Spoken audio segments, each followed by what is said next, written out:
Hello everyone, welcome to my YouTube channel. I hope you all are doing well. If you like what you see in this video, leave a like, comment, and subscribe. Today I'll be taking a look at Spark in the Dark, which was released April 7th as of this recording. Currently sitting at very positive reviews with 625 reviews in total, developed and published by Stellar Fish. I have the latest NVIDIA driver installed, which was released April 16, driver version 596.21. This video is recorded using a 4K 60Hz capture card recorded directly to my iMac, so there shouldn't be any performance loss. NVIDIA Shadow Play tends to incur roughly 10 FPS loss, sometimes more depending on the game. So if you have similar graphics card as my RTX 2080 Ti, for example the RTX 5060 Ti, RTX 3070 Ti, RX 6800, you should get similar performance. So this game is in early access, currently priced at $17. As far as like system requirements, there isn't any. It just states recommended 64-bit processor.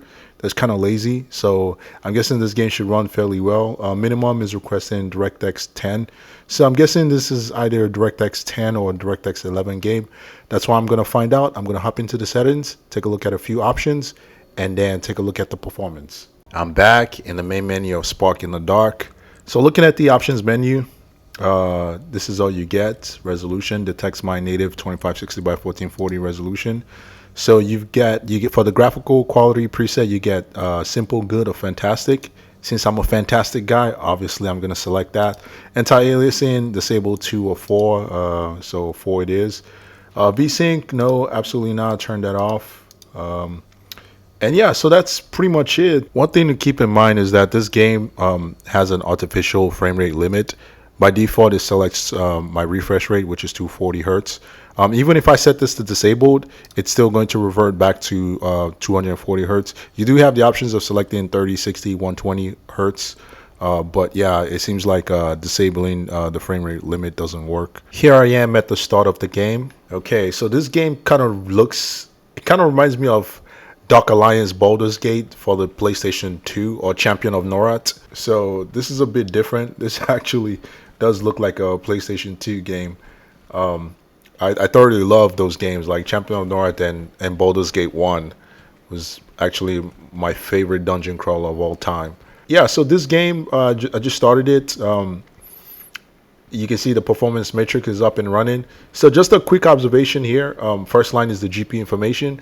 GPU's currently usage is at 64%, wattage is at 280 watts. So there seems to be some kind of limitation going on here. I'm not sure what is about, perhaps CPU. You can see all the CPU cores and threads are flush, fully utilized.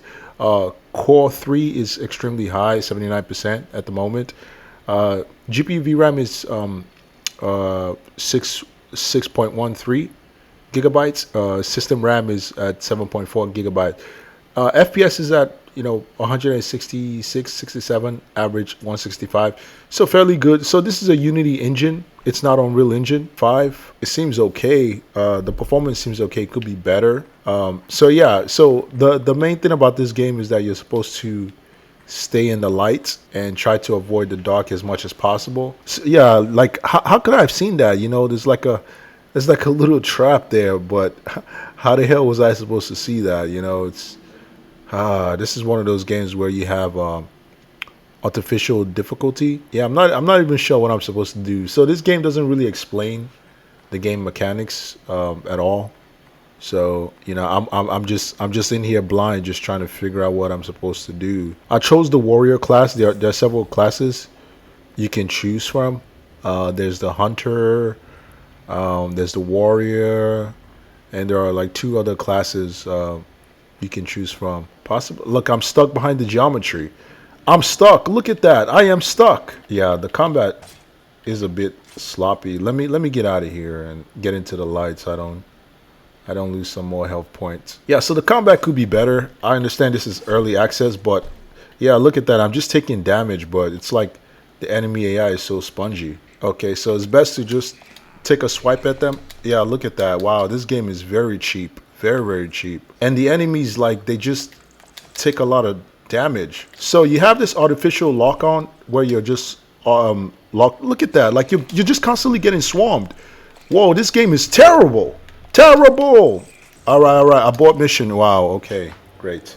Yeah, so this is one of those games where they always tend to have all this artificial difficulty, which is so dumb because, you can only take on one enemy at a time. I understand that, but it takes like 5, 6 hits just to take down one enemy.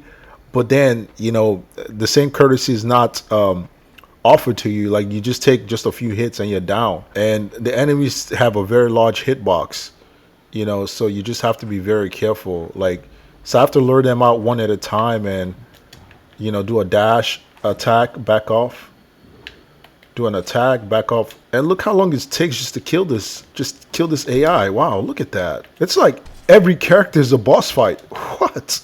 Are you kidding me? Wow. Is this guy like the final boss? Whoa, I've literally hit this guy like 10 times. Whoa. Yeah, this game is terrible. Honestly, this game is not good at all. This game is terrible. This game requires a lot of work.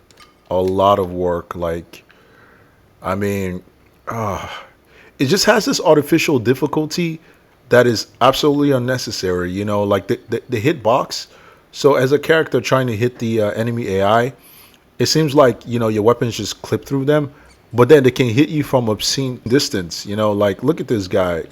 It takes, look at that. The spider just spawned right behind me, and it's going to take me forever just to kill the spider. It's like attack, do a dash, hoping not to get hit, do a dash. Yeah, and look, it can just lunge at me from a distance, but then I have to get really close and personal. And look how many hits it takes just to attack the spider, right? That was like, what, 6 hits? And then this guy's gonna be even more spongy. Another spider? Yeah, this game sucks. This game is terrible. Very, very terrible.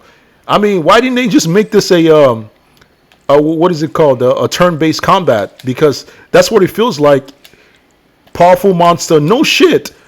Oh yeah, this game is terrible. You get the idea, folks. You see how this game is. Yeah, you see what this game is all about. I mean, this game definitely needs some work. I don't see it doing well in the near future. This game is actually quite bad, in my honest opinion. You get the idea. If you like what you see in this video, leave a like, comment, subscribe. Take care.